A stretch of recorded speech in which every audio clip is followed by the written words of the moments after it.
রোজা আসছে আমাকে ভদ্র বানানোর জন্য, রোজা আসছে আমাকে নেককার করার জন্য, রোজা আসছে আমাকে মুত্তাকি বানানোর জন্য, রোজা আসছে আমাকে নামাজি বানানোর জন্য, রোজা আসছে আমার মুখটাকে সংযত করার জন্য, কন্ট্রোল করার জন্য, আমার চোখটাকে কন্ট্রোল করার জন্য। আমি হারাম জিনিস দেখবো না, খারাপ জিনিস দেখবো না। রোজা আসছে আমাকে ট্রেনিং দেওয়ার জন্য। এই শিক্ষা যদি রমজানের রোজা থেকে আপনি নিতে পারেন, আর রমজান মাস শেষে আপনি যদি চোখে আঙ্গুল দিয়ে দেখাতে পারেন, নিজের বিবেকের কাছে উত্তর দিতে পারেন যে রোজার মাস রোজা রেখে রমজান মাস আমি সিয়াম সাধনা করে তাকওয়া চর্চা করে আমি অমুক বদঅভ্যাস ছাড়ছি, অমুক খারাপ কাজ ছাড়ছি, অমুক ভালো কাজটা ধরছি, আগে নামাজ নিয়মিত পড়তাম না, এখন 5 ওয়াক্ত নামাজ শুরু করছি। যদি রমজানের পরেও এগুলো আপনি ধরে রাখতে পারেন, তাহলে আপনি আল্লাহর শুকর আদায় করবেন যে আপনার রোজা আল্লাহর কাছে কবুল হয়েছে। রমজান হলো ইমানদারের আমল এবং ইবাদতের বসন্তকাল। বছরের 11 মাস আমাদের যে ইবাদত বন্দেগীতে ত্রুটি থাকে, বিচ্যুতি থাকে, যে পরিমাণ ঘাটতি থাকে, সে সকল ত্রুটি, বিচ্যুতি এবং ঘাটতিগুলো পূরণ করার এক সুবর্ণ সুযোগের নাম হলো রমজান মাস।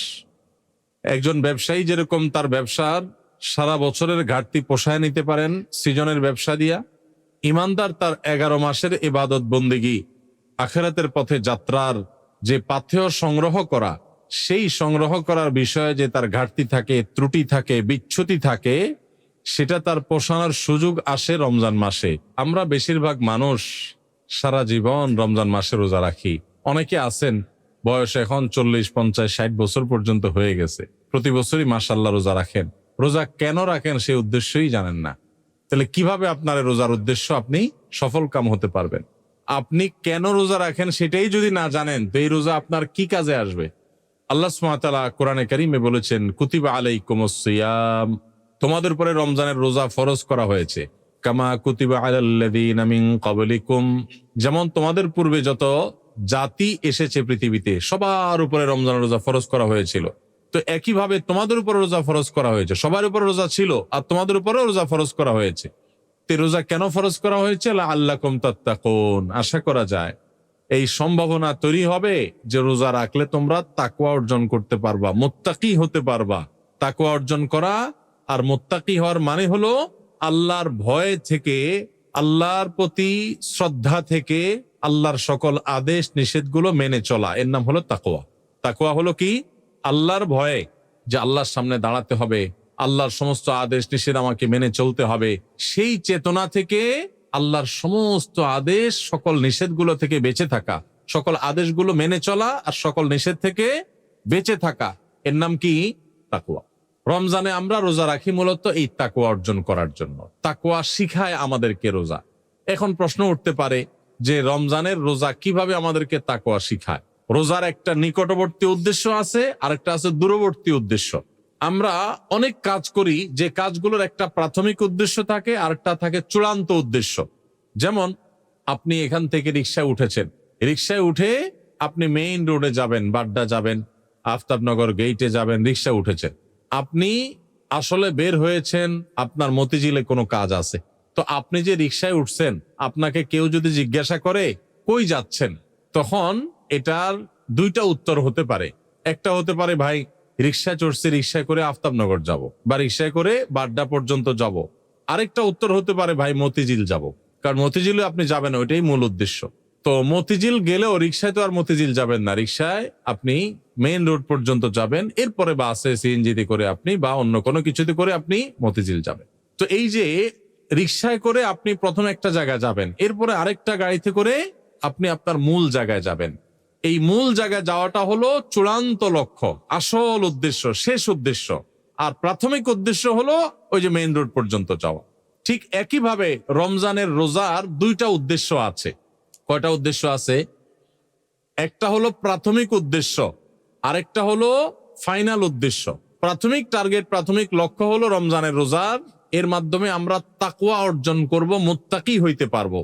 আর রোজার শেষ টার্গেট, চূড়ান্ত লক্ষ্য এবং যেখানে শেষ পর্যন্ত যেতে চাই, ওই যে শেষ গন্তব্য যেরকম মতিঝিল যাওয়া, এরকম রোজার শেষ গন্তব্য হলো আল্লাহকে সন্তুষ্ট করে জান্নাতে যাওয়া।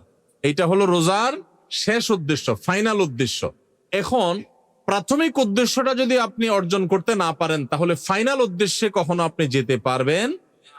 আপনার মতিঝিলে যেতে হলে আপনাকে মেইন রোড পর্যন্ত আগে মেইন রোড পর্যন্ত যদি আপনি যেতে না পারেন তাহলে মতিঝিলে যেতে পারবেন। ঠিক একইভাবে রমজানের রোজা থেকে আগে আপনাকে মুত্তাকি হইতে হবে, আগে তাকওয়া অর্জন করতে হবে। রোজা রাখছেন, মুত্তাকি হইতে পারেন নাই, রোজা রাখছেন, তাকওয়া অর্জন করতে পারেন নাই, তাহলে আপনার ওই মেইন রোড পর্যন্ত যাওয়া হয় নাই। অতএব মতিঝিল পর্যন্ত যাওয়া অর্থাৎ জান্নাত পর্যন্ত যাওয়া, আল্লাহর সন্তুষ্টি লাভ, সেটাও অর্জন হবে না। আমি কি বুঝাইতে পারছি ভাইরা আমার? তাহলে এই যে রমজান আসছে, রোজা আসছে, প্রতি বছরই তো আমরা আলহামদুলিল্লাহ বেশিরভাগ মানুষই তো রোজা রাখি। আমাদের নিজেদেরকে জিজ্ঞাসা করতে হবে রোজার যে প্রাথমিক উদ্দেশ্য আছে সেটা আমি হাসিল করতে পারলাম কি পারলাম না। যদি আমি রোজার প্রাথমিক উদ্দেশ্য হাসিল করতে না পারি তাহলে রোজার আসল উদ্দেশ্য যে আল্লাহকে খুশি করে জান্নাতে যাওয়া সেটা কোনোদিনই অর্জন হবে না। এবার তাহলে আমাদের হিসাব মিলাইতে হবে যে রোজা রাখার পর আমি মুত্তাকি হইতে পারছি কিনা। আসেন একটু আমরা হিসাব মেলানোর চেষ্টা করি ভাইরা আমার। রমজানের রোজা রেখে আপনি যদি অন্যায় কাজ ছাড়তে পারেন, গুনাহের কাজ ছাড়তে পারেন, পাপের কাজ ছাড়তে পারেন, আল্লাহর সমস্ত আদেশগুলো মেনে চলতে পারেন, আপনি রোজাদার। রমজানের সম্মান, রমজানের মর্যাদা রক্ষা যদি আপনি করার চেষ্টা করেন তাহলে বুঝতে হবে আপনার ভিতরে ওই যে তাকওয়া, আল্লাহর ভয়ে, আল্লাহর নির্দেশ মানা, আল্লাহর নিষেধ থেকে বেঁচে থাকা, এই চেতনা আপনার মধ্যে একটু একটু করে জাগতেছে।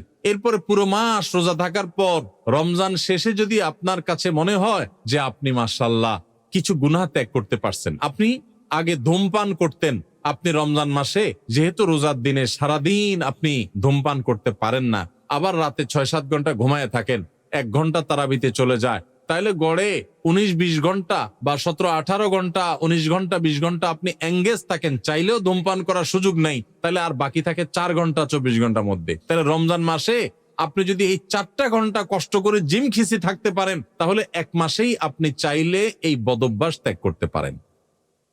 ভাইরা আমার, অনেক খারাপ জিনিস আছে যেগুলো চাইলেই কিন্তু আমরা ত্যাগ করতে পারি এই রমজান মাসে। রমজান মাসে এই হারাম জিনিসগুলো, এই খারাপ জিনিসগুলো যদি আমরা ত্যাগ করার চেষ্টা করি, আমরা যদি পরিকল্পনা করি রমজান শেষ হয়ে গেছে, আমি একটা খারাপ জিনিস ছেড়ে দিতে পারলাম। আপনি ধূমপানটা ছেড়ে দিতে পারছেন। আপনার আগে মুখ খারাপ হতো, রমজান মাসে না রোজা থেকে আমি মুখ খারাপ করতে পারি না, রোজা আসছে আমাকে ভদ্র বানানোর জন্য, রোজা আসছে আমাকে নেককার করার জন্য, রোজা আসছে আমাকে মুত্তাকি বানানোর জন্য, রোজা আসছে আমাকে নামাজি বানানোর জন্য, রোজা আসছে আমার মুখটাকে সংযত করার জন্য, কন্ট্রোল করার জন্য, আমার চোখটাকে কন্ট্রোল করার জন্য।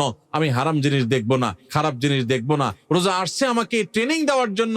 এই শিক্ষা যদি রমজানের রোজা থেকে আপনি নিতে পারেন আর রমজান মাস শেষে আপনি যদি চোখে আঙ্গুল দিয়ে দেখাতে পারেন, নিজের বিবেকের কাছে উত্তর দিতে পারেন যে রোজার মাস রোজা রেখে রমজান মাস আমি সিয়াম সাধনা করে, তাকওয়া চর্চা করে আমি অমুক বদভ্যাস ছাড়ছি, অমুক খারাপ কাজ ছাড়ছি, অমুক ভালো কাজটা ধরছি, আগে নামাজ নিয়মিত পড়তাম না, এখন 5 ওয়াক্ত নামাজ শুরু করছি। যদি রমজানের পরেও এগুলো আপনি ধরে রাখতে পারেন তাহলে আপনি আল্লাহর শুকর আদায় করবেন যে আপনার রোজা আল্লাহর কাছে কবুল হয়েছে, এবং কবুল হয়েছে দেখে আল্লাহ আপনাকে রোজার মাধ্যমে ভালো কাজ করার তৌফিক দিচ্ছেন, খারাপ কাজ থেকে বাঁচার তৌফিক দিচ্ছেন।